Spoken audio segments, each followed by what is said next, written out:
Assalamu alaikum. Many other Americans have Muslims in their families or have lived in a Muslim-majority country. I know because I am one of them. But my father came from a Kenyan family that includes generations of Muslims. As a boy, I spent several years in Indonesia and heard the call of the azan at the break of dawn. I have known Islam on 3 continents before coming to the region where it was first revealed.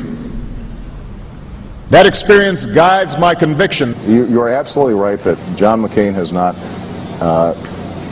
talked about my Muslim faith.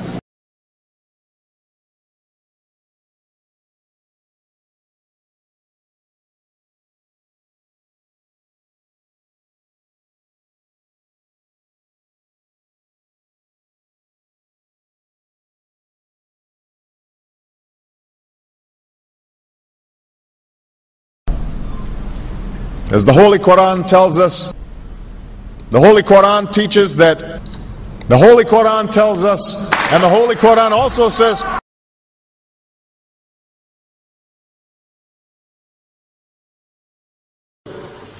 we will convey our deep appreciation for the Islamic faith, which has done so much over the centuries to shape the world. I would like to speak directly to the people and leaders of the Islamic Republic of Iran. Their great and celebrated culture. Over many centuries, your art, your music, literature, and innovation have made the world a better and more beautiful place. We know that you are a great civilization, and your accomplishments have earned the respect of the United States and the world. I also know civilization's debt to Islam. It was Islam at places like Uluzar that carried the light of learning through so many centuries, paving the way for Europe's Renaissance and Enlightenment. It was innovation in Muslim communities that developed the order of algebra, our magnetic compass and tools of navigation, our mastery of pens and printing, our understanding of how disease spreads and how it can be healed. Islamic culture has given us majestic arches and soaring spires, timeless poetry and cherished music, elegant calligraphy, and places of peaceful contemplation. They have fought in our wars, they have served in our government, they have stood for civil rights, they have started businesses, they have taught at our universities, they've excelled in our sports arenas, they've won Nobel Prizes, built our tallest building, and lit the Olympic torch. And when the first Muslim American was recently elected to Congress, he took the oath to defend our Constitution using the same Holy Quran. In ancient times and in our times, Muslim communities have been at the forefront of innovation and education.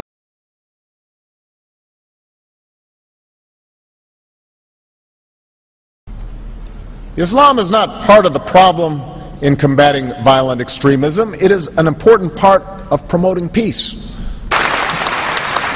The enduring faith of over 1 billion people is so much bigger than the narrow hatred of a few. In the United States, rules on charitable giving have made it harder for Muslims to fulfill their religious obligation. That's why I'm committed to working with American Muslims to ensure that they can fulfill zakat. It is important for Western countries to avoid impeding Muslim citizens from practicing religion as they see fit. And I consider it part of my responsibility as President of the United States to fight against negative stereotypes of Islam wherever they appear.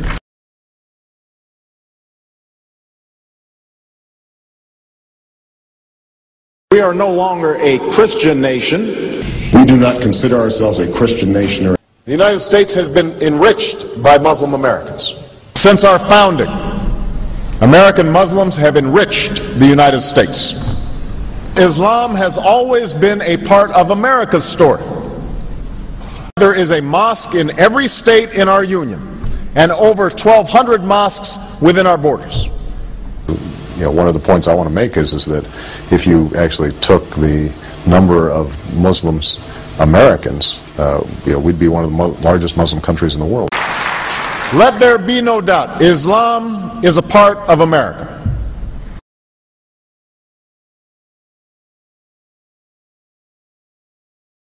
He did bow to the Muslim king, while he did not do it to the British Queen of England. And by bowing, he showed the world that I am subservient. I do bow down to you as a Muslim king, something no other president has done with Saudi Arabia. The Saudi king is his peer. He is not his subordinate in order to bow for him. And this is exactly what Obama did. Usually it is out of respect that someone would nod his head when bowing to royalty, and the ladies will give curtsy. But Obama went beyond what is required as a head of state and bowed to the Saudi king, and that's unacceptable. It sent the wrong symbol. When you say it sends the wrong signal, what signal do you think it sends?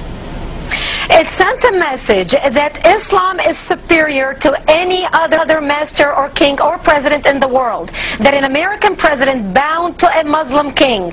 It also sent a message that terrorism and jihadism is giving Islam the respect it should have on the world stage, to the point that it made an American president, for the first time in history, bow to a Muslim king.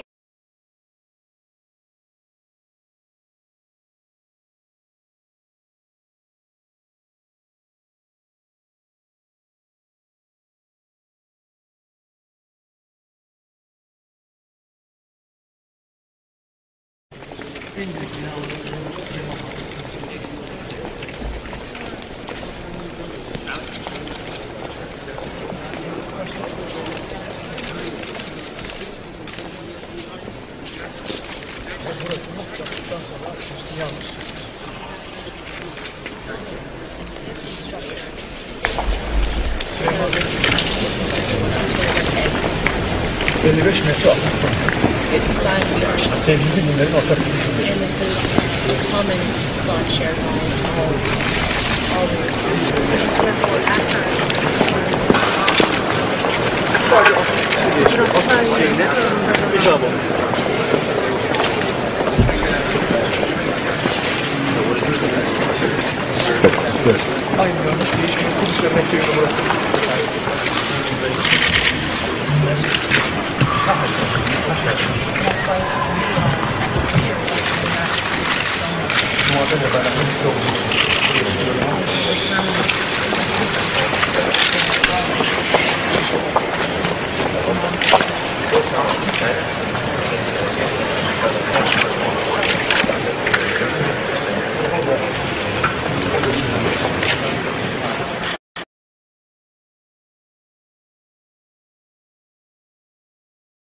Presidential candidate Barack Obama is trying to change political fashion. He gave a speech in Iowa City today, and he wasn't wearing an American flag pin. Those pins have become synonymous with politicians since 9/11. Obama says he doesn't like how the pin has come to represent patriotism in America.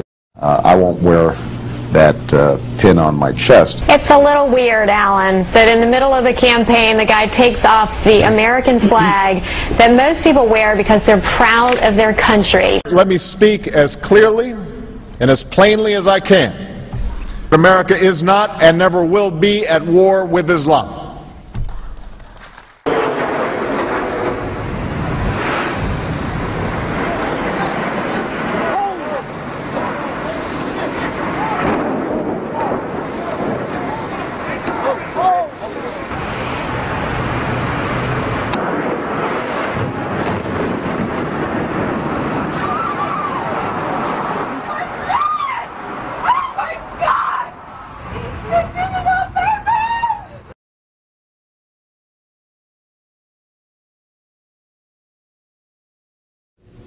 Thank you. And Eid Shoma Mubarak.